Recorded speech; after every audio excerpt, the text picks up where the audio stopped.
Lack of infrastructure to make living comfortable, as well as commercial activities and means of livelihood, have left many rural parts of the country with more of the elderly, women, and the young.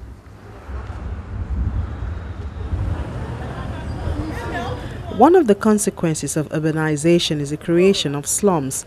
One can be found around Alagbule Oderon area and Ifo local government area, which is not geographically a rural area.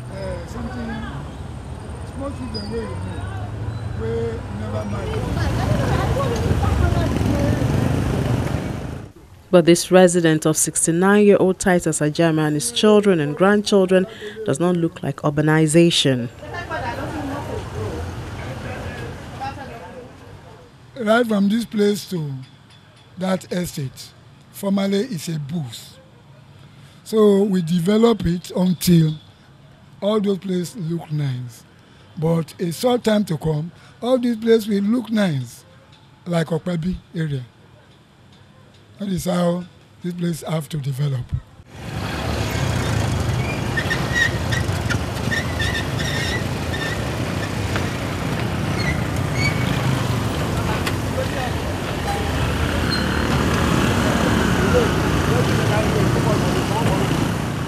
He has thought of ways to make the most of the situation. Apart from his palm wine tapping business, his backyard is rented out.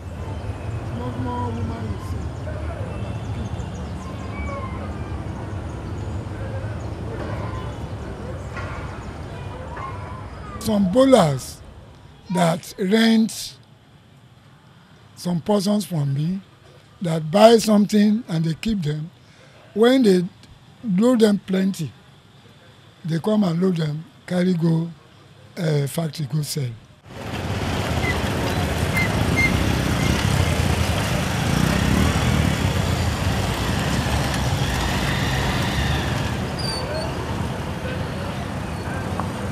And here, Mr. Ajama experiences the effect of insufficient infrastructure. When rain falls, the problem is that water will continue worried both sides, especially this Alagbole down and going to Ajuwon area, going to General side. Those are the area rain follows. Like this under bridge, motor cannot pass. Motor, water will full both sides. So motor will continue worry until when the water go down, then it's there okay.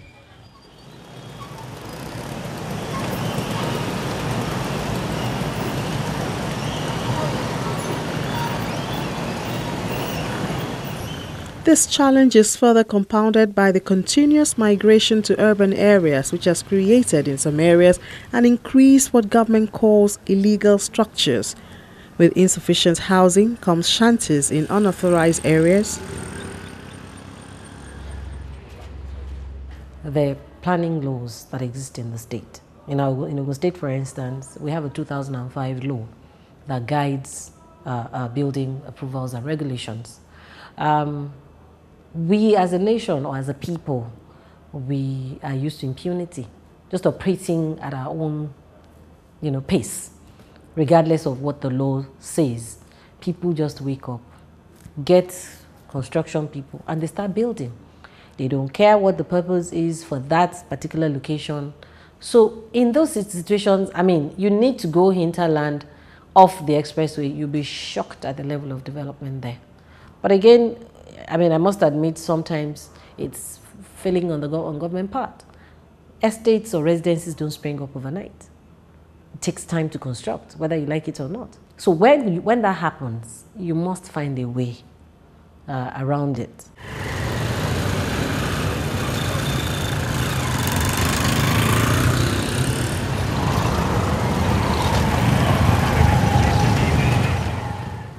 I wonder what they do about water.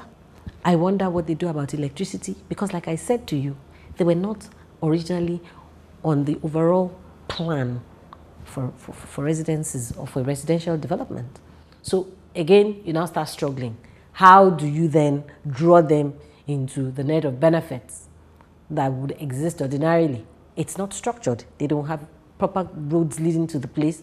So chances are they will suffer neglect for a while.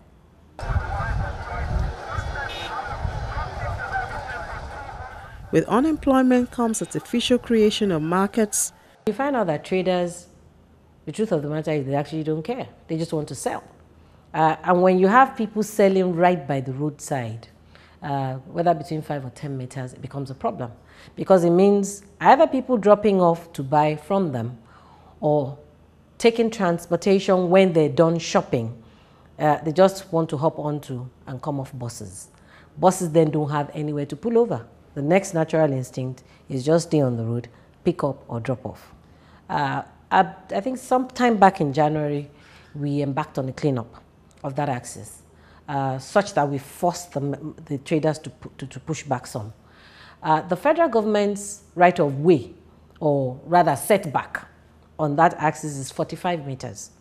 Behind their 45 meters, the state government has another 25 meters, meaning from the median, there's not meant to be anything within 70 meters of that road. Go there today, you find people even within 2 to 5 meters of the expressway. First, it's unsafe for human beings to be that close to the road. I mean, you have vehicles that have brake failures or what have you from time to time, and they're easy prey for such vehicles.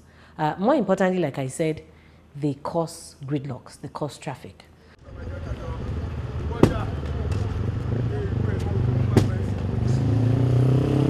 And so the government has taken to destroying structures which they say deface the cities as an approach to urbanization.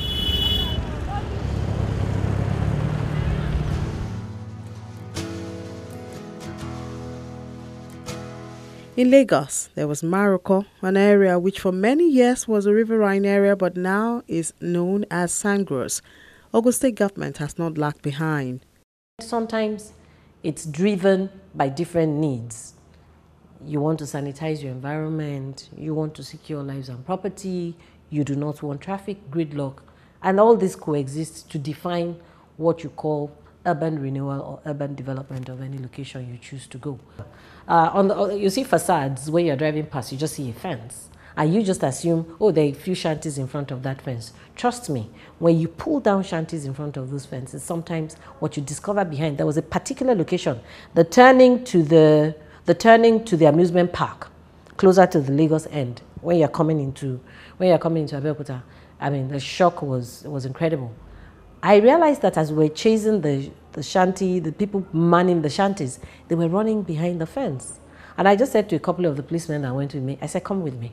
Let's go and see what lies behind this fence.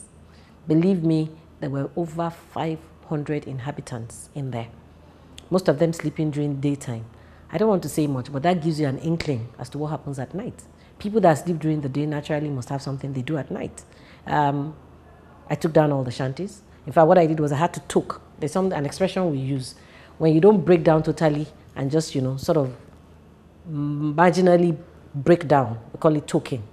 I had to toke the fence some so that people driving along that road could start seeing behind the fence. I don't know where they relocated to. I cannot, but the important thing is that whole area we cleaned up. And what occurred to me was just before then, people used to complain about robberies on the Long Bridge. Honestly, it's not rocket science. It just tells you that maybe those robbers on the Long Bridge at that time migrated from those places.